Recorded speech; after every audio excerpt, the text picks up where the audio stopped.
Assalamualaikum warahmatullahi wabarakatuh. Wa tahiyatan thayyibatan wa ba'du.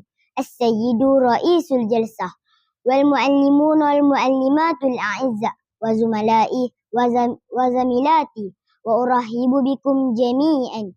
Alhamdulillahilladzi atahal fursata liakifa amamakum al-yawm liulkiya alaikum kalimatan tahmilu ma'nan 'aziman في نفوسنا وهي حب الوطن.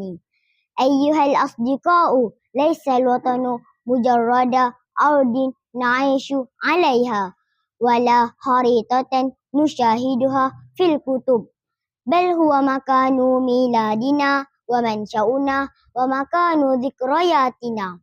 وطني هو ماليزيا، بلد جميل وعزيز على قلبي. ماليزيا تجمع أناسا من أعراق وثقافات وديانات مختلفة، ومع ذلك نعيش في سلام ووئام تحت راية واحدة.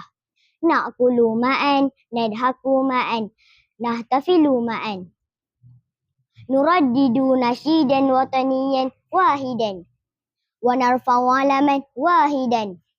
وفي هذا كله دليل على قوة وحدتنا.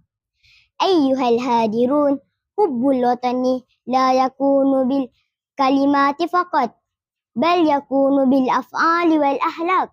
عندما نطيع والدينا ونحترم معلمينا ونساعد زملائنا، فهذا من حب الوطن.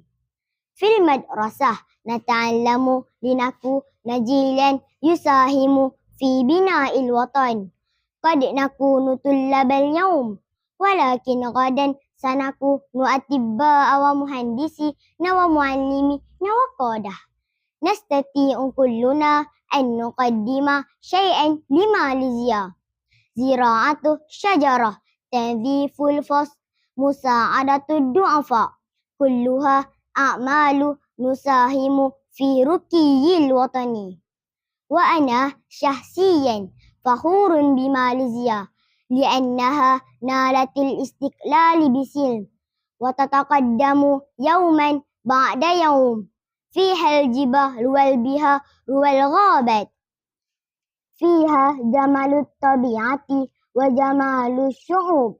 فلنحفظ هذه النعمة ولنربي في قلوبنا وقلوب أطفالنا حب الوطن.